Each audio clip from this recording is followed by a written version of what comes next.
me until my...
Why bother hurting?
Skill.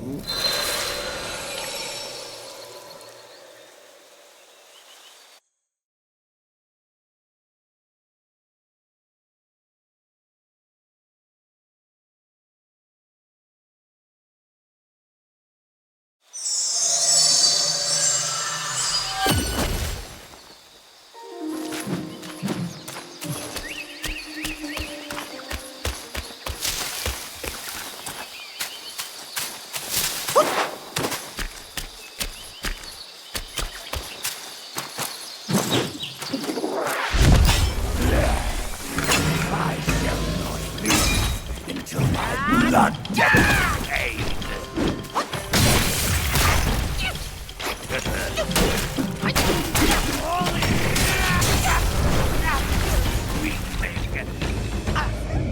waste of life.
bleed until my blood.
teenagers are building businesses with AI, while the only AI you know is chat. Hey guys, this is Alberto, back with another video for Black Myth Wukong.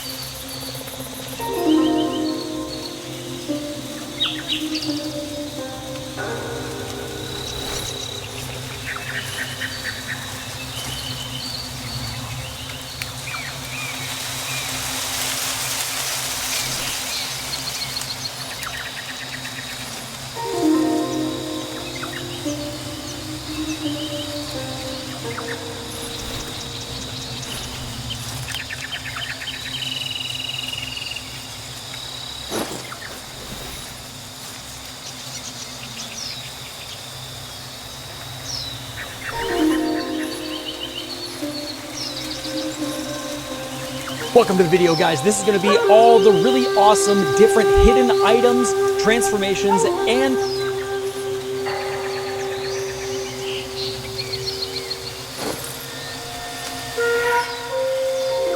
G'day everyone. The 100-eyed Taoist Master is a pretty tough boss thanks to being so let's talk a hitbox. Right focus to get these 4-point deflection bar. Now for the rest of this means the nick of time skill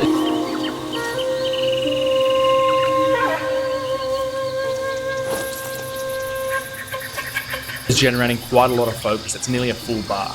Now for the damage at the top left, and I've got the whole stamina age distance that's really useful. You want the damage, defense, and health is just the most defense per spark point, and Cold Edge just helps with our rock solid cooldown. Finally, I'm using the Golden Loom Staff. I know this is stronger with pillar stance, but I did some testing and it actually still hits harder with the smash stance. It just makes your pillar stance stronger.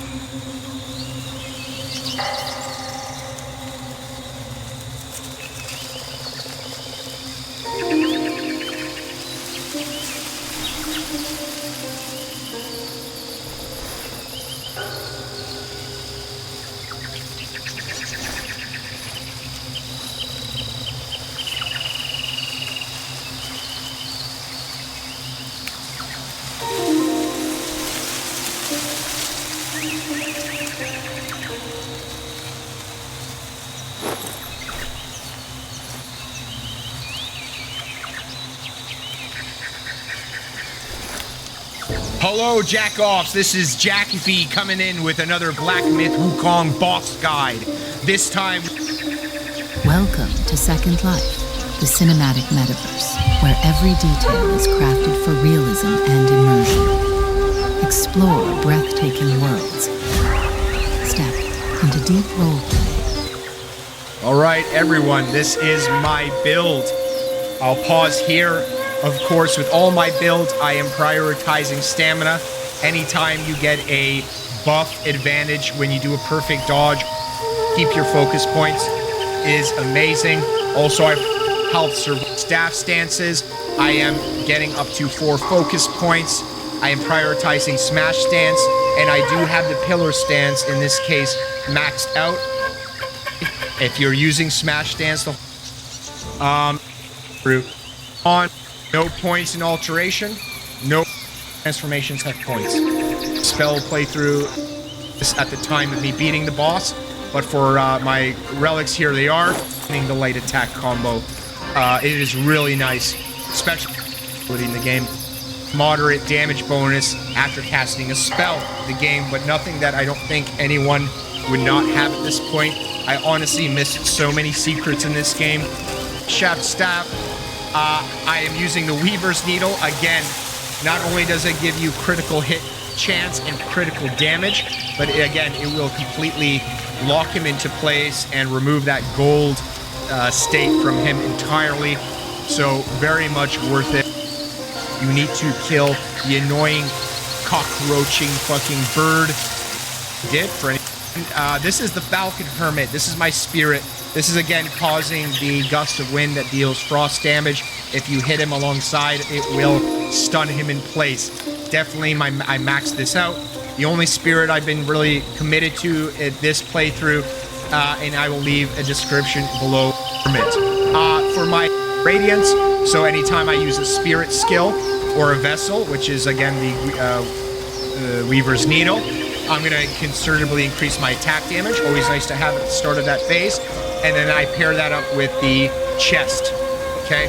And then for my gloves and come out of my spirit, I essentially do damage reduction. So that pairs very well. A damage reduction and a bonus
If that's what you prefer. And that's a no-hit kill. If this helped you, please like, comment, and subscribe. It'll help me out a bunch. And thanks for listening. And that's a no-hit. Actually still the golden long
Yeah!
G'day everyone, the Duskvale is an awesome 2-phase boss in the secret area of Chapter 4, the Purple Cloud Mountain. I'll start by breaking down the boss's abilities so that you can identify and recognize the startup combos and then know how to deal with them. And then I'll show you my kill clip with some general tips and discussion around build. So let's dive in. When the boss draws its left shoulder back like this, it's about to do a single quick thrust that just requires one dodge. This is never comboed with anything else. When the boss lifts its right leg like this, it's about to be a 2-part before your second headbutt. The headbutt's easy because it's slow and the stomp warns you that it's coming. Phase 2. Once you get to Phase 2, the boss retains most of its moveset from Phase 1, but some of the combos get a few extra parts and hit a little harder. It also gets 2 or 3 big new abilities. When the boss does this big draw, he's about to send a single flurry of little spikes at you, followed by a continual barrage of spikes. You can probably dodge these or maybe even staff spin them, but honestly, I just ran and that seemed to work, so I didn't try anything else. I don't think you need to overcomplicate it, but go ahead and dodge them or staff spin them if you want some extra focus. Something worth noting is that a heavy attack during this big draw will interrupt the rest of that ability, so watch out for that opportunity. There's 2 new abilities that occur when he pulls the sword out of his mouth like this. The first will be 2 ranged projectiles, followed with him leaping at you and smashing with his sword. All 3 of these are fairly evenly spaced and easy to see coming as well, so not too bad to dodge. The second combo he does after pulling the sword out of his mouth like this is going to be 3 horizontal slashes on the ground, followed by him leaping up into the air and throwing the sword back down into the ground near you, which you also need to dodge. Now he'll then come down and land on top of his sword and prepare to kick the sword into the ground, which will cause a massive, very powerful shockwave. Now at this point you want to be fixated on that left foot with his, and the instant you start to see it move towards the sword, you just dodge once into him. Now unfortunately, I can't find a significant difference between the start of these combos. Watch them here in slow-mo together. It looks pretty much exactly the same to me. So I think you basically need to dodge into the first one and then take note whether it's a projectile or just the sword, and then adapt for the rest of the combo. So here's some of the combos that have stayed the same. This one here, which is the right hand slash followed by the second slash after the delay. The single left-handed jab hasn't changed at all. And the stomp and then headbutt starts exactly the same, and then sometimes, not always, he'll follow this with 2 swipes into the one where he jumps on top of his sword, which I've already shown you. He does this little sidestep followed by a single slash and a bit of rot breath, but it's pretty easy to react to that one. And he does those same wing spikes from Phase 1, but just 2 of them this time. Very easy to dodge. The double swipe that starts with his right wing is now followed after a short delay by 2 quick slashes of the sword, which need back-to-back rolls. The side kick followed by 2 swipes from Phase 1 is now followed by a whole bunch. The swoop thing is has a second one of those. Now as far as I know, the boss always starts exactly the same. He'll toss these spikes at you followed by an aerial strike, but he'll crash into the ground and lay there for a moment. You want to make good use of this, so if you're using the non-able spirit, which I do recommend, take note of this combo. You want to do 4 light attacks followed by non-able, which after 4 will do a quick slam followed by a jump and slam. Start spamming light attack again and it'll continue where you left off, being your 5th light attack, so you get the final hit. As you've seen now, being pretty offensive, after that non-able combo you want to hit the mobilize, get your 5 light attacks in and then follow that with a heavy attack and you're off to a really good damaging start. At this point you'll actually have to play the fight and dodge mechanics. If you usually rely on your transformations and a pluck of many in particular, which can really do a lot of damage, I really urge you to save those for Phase 2. It's a much harder phase and you want to be able to burn him down as much as possible. So for the remainder of Phase 1 you really want to slow it down, watch the boss, watch for his mechanics and just respond and get damage in when you can. Don't be too greedy and wait for opportunities like here where he's crashed after those 4 charges. This is a good chance to do another one of those 4 light attack non-able combos. Another thing to think about is conserving as much mana as you reasonably can during this Phase 1.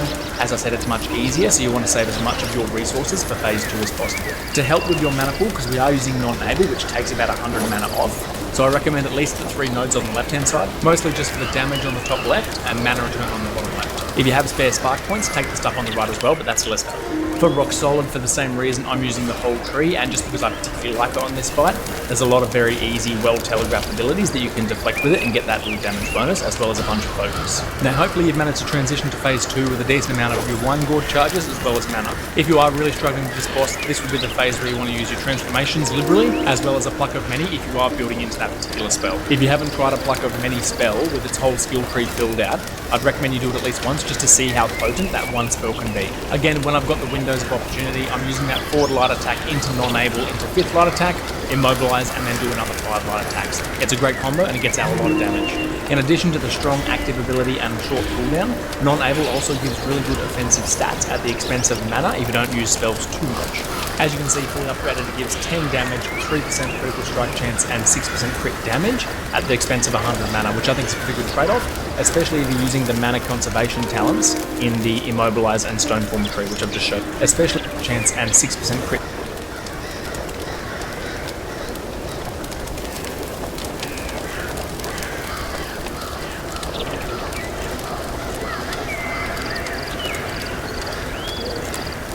damage at the expense of 100 mana, which I think is a pretty good trade-off, especially if you're using the mana conservation talents in the Immobilize and Stoneform tree, which I've just showed you. In this fight, I'm using 3 pieces from the Iron Tough armor set, largely just because it's my highest defense armor at the moment, but also the 2 set bonus to Nick of Time, getting more focus, is also quite valuable. The only reason I'm not using the 4 set, which is the headpiece, is because you need the item off of this boss to craft it, so I'll make that afterwards. In its stead, a good alternative is the Golden Mask of Fury, especially when using non-able because it's such a short begin target, as it gives you spell cooldown so that it's defensive combination. Together they give 3% damage increase and 3% damage reduction, so a 6% swing, which is not bad. I've also got the gold spike plate, mostly just for the 32 defense that it gives. For the rest of my spark points, I always recommend the entire stamina tree. Dodges and benefits to stamina are just too valuable. In the martial tree, I always take the first 4 on the left there for boosts to your light attack and focus generation. They're actually that valuable. You might very occasionally get something that you're out of stamina. Not to take those bottom 2 talents on the thrust stance, I just don't think I get enough value out of them for 4 spark points. Now I'm a bit of a stat monkey, so I always put the rest of my sparks into these passives.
Spark points. I don't take those bottom 2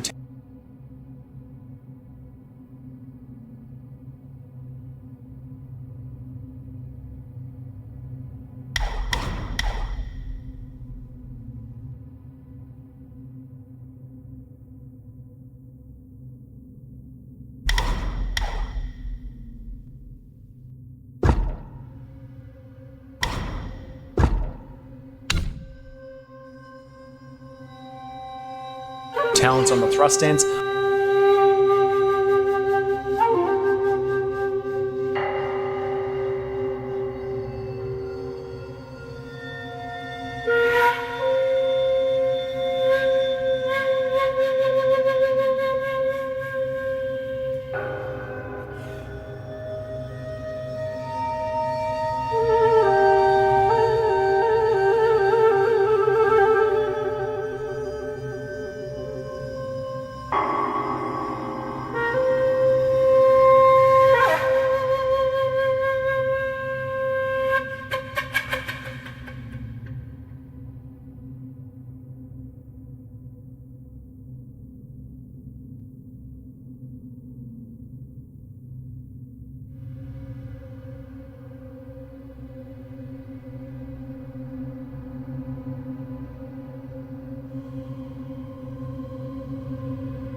I just don't think I get enough value out of them for 4 spark points. Now I'm a bit of a stat monkey, so I always put the rest of my sparks into these passives. I really like stat.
But if you use spells more, I definitely recommend putting these leftover points into the Pluck of Many tree. That spell is very strong and can really carry fights. In general, use your highest damage staff. I'm using the Spider Celestial staff, which is my best at the moment, but if you killed Yellow Long staff, I'm using the Spider Celestial.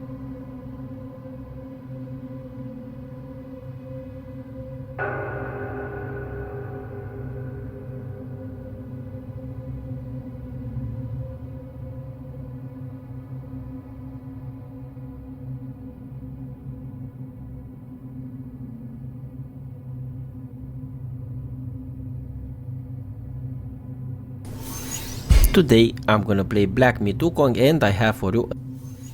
Today I'm gonna play Black Myth Wukong. I dislist most of an alien spider. You are on the right place. You have to the boss that to read, but first that's gonna do.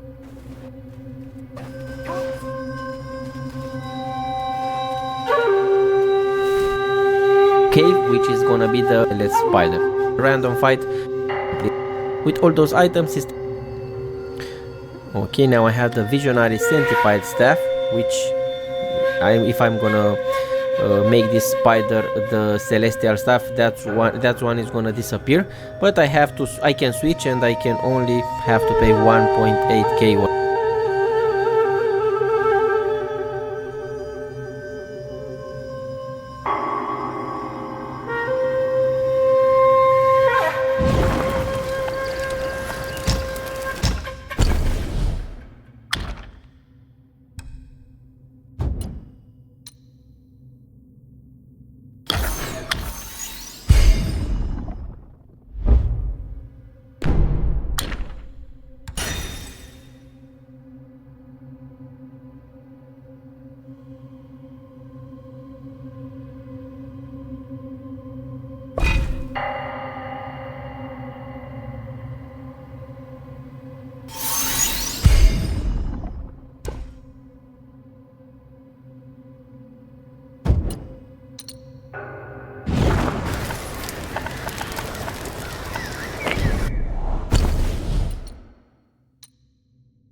Or something like that will. If I'm gonna switch between these two, you cannot have the both in the same time, but again you can craft them, and you'll have to pay only, as you can see, I think 1,800 or 1,500 will points, something like that. I think 1.5k. Staff, which is my best at the moment, but if you killed Yellow Long, you'll probably have the Golden Long Staff, in which case definitely use that. I just happened to miss him, so I'll go back. So that's it. If the guide helped at all, please like and subscribe for more Wukong content. I'll be making guides for most of the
G'day everyone, the Duskvale is an awesome two-phase boss in the secret area of Chapter 4, the Purple Cloud Mountain. I'll start by breaking down the boss's abilities. Now as far as I know, the boss always starts exactly the same at the moment. You want to make good use of this attacks, followed by non-attack again, and after that non-able damaging stuff, and apply charge and wait for op non-able. As I said, it's using non for the damage on the top left, and solid for the same reason. I'm using abilities that you can do with a decent amount of your formations liberally. Its whole skill, I've got the wind and then do another short cooldown.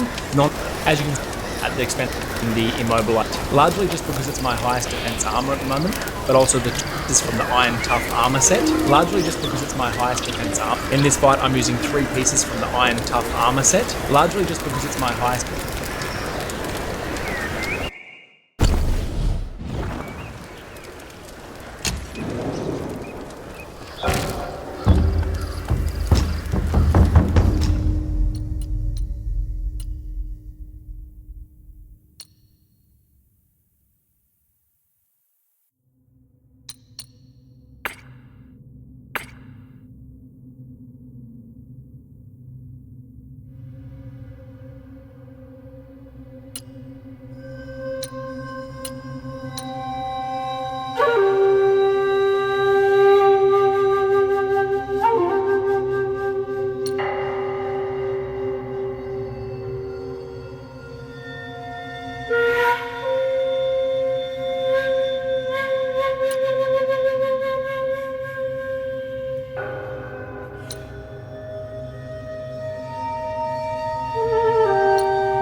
defense armor at the moment. The only reason I make that after this, because it's such a short. Instead, a good alternative